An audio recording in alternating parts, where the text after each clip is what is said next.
जय श्री राम। आप सभी का जीवन मंगलमय हो। आप सभी के जीवन में परमात्मा की कृपा से संतुष्टि, शांति, शक्ति, समृद्धि, आप सभी स्वस्थ रहें, मस्त रहें।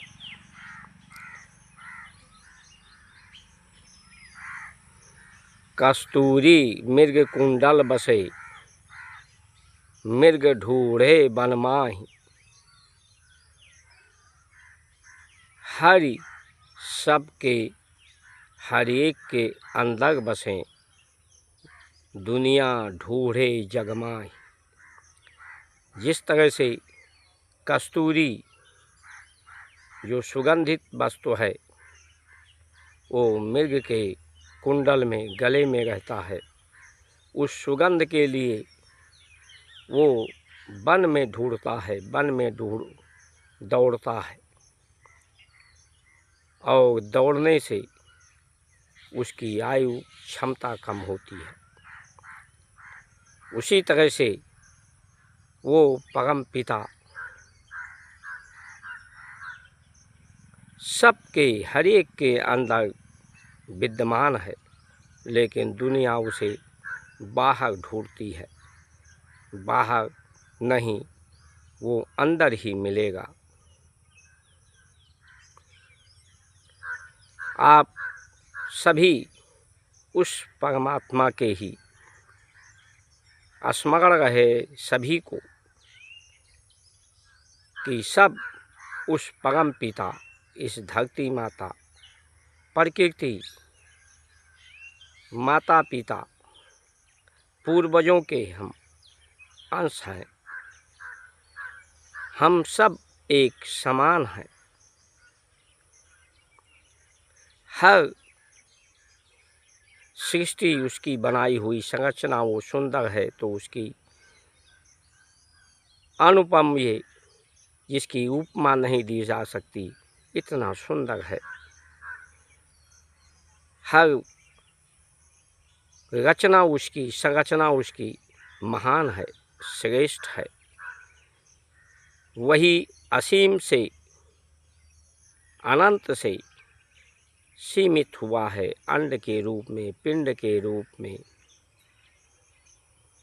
इसलिए ये जीवन उस परमात्मा की शक्ति को धारण करके इस शक्ति का प्रयोग सुंदरता के लिए, प्रकृति क्या सुंदरता, शरीर साधन धाम मोक्ष कर द्वारा, इस शरीर का ही उपयोग, शरीर की शक्तियों का उपयोग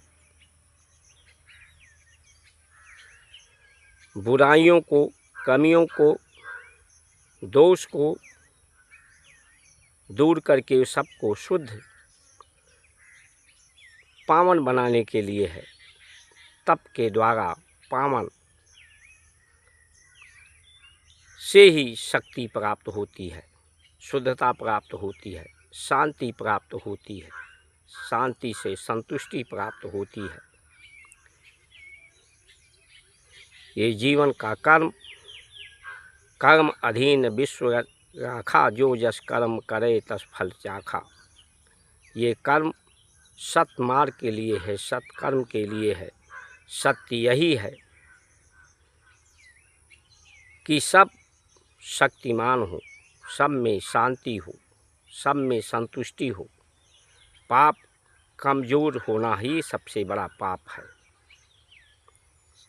सबसे बड़ा झूठ कमज़ोर होना, चाहे आर्थिक रूप से, शारीरिक रूप से, मानसिक रूप से, बौद्धिक रूप से या प्रकृति में असंतुलन बढ़ जाने से ही बीमारी और विवाद बढ़ता है। इसलिए आहार जो मनुष्य का है वो आहार शुद्धता के लिए है, शक्ति के लिए है। वस्त्र पुरुष का जो हमारे यहाँ सफ़ेद, लाल, पीला ये वस्त्र जो पुरुष सीमित वस्त्र पहनते थे और ये अपने सजातीय रंगों को खींच करके शक्ति बढ़ाते थे, सामर्थ्य शरीर में बढ़ाते हैं। आहार उस शक्ति को धारण करने के लिए है, वस्त्र उस शक्ति को धारण करने के लिए है, विद्या उस शक्ति को धारण करने के लिए है, क्योंकि वो सर्वशक्तिमान है। आप उसके अंश हैं तो उसी के समान आपकी स्थिति, सबकी स्थिति हो। सबको परमात्मा के रूप में दर्शन किया जाए, परमात्मा के रूप में ही सबको स्वीकार किया जाए, यही सुख का माध्यम है।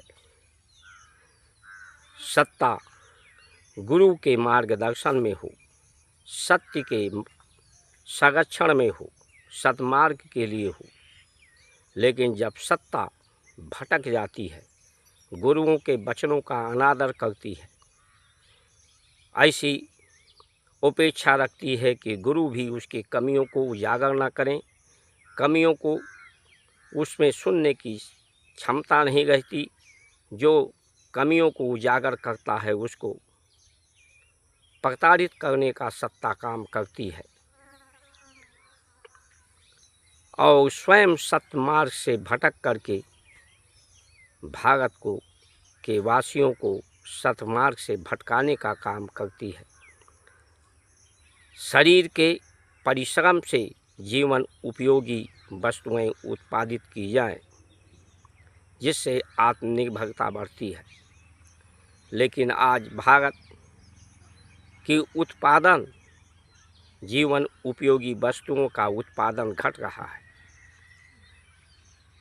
जीवन उपयोगी वस्तुएं विदेशों से आ रही हैं। पूरा संसार भारत को एक बाजार के रूप में देखता है।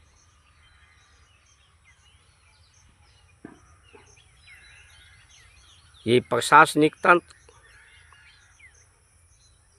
सीमित उपयोग नहीं करता, क्योंकि जब ये सीमित स्थिति शरीर की है, आयु सीमित है, इंद्रियों की जानने समझने की क्षमता सीमित है, तो अपनी आवश्यकताओं को सीमित करके ही सुंदर वातावरण बनाया जा सकता है। लेकिन आज का जो व्यापारी चंदा दो धंधा लो, उसकी आवश्यकताएं सीमित नहीं हैं, नेताओं की आवश्यकताएं सीमित नहीं हैं, प्रशासनिक अधिकारियों की आवश्यकताएं सीमित नहीं हैं। वो अपनी आवश्यकताएं बढ़ाने के लिए ही आज की शिक्षा व्यवस्था है, प्रशासनिक व्यवस्था है, चुनाव जीत करके ही, व्यापार करके, पढ़ाई लिखाई करके, जीवन के कर्म करके संतुष्टि प्राप्त आज किसी को नहीं है।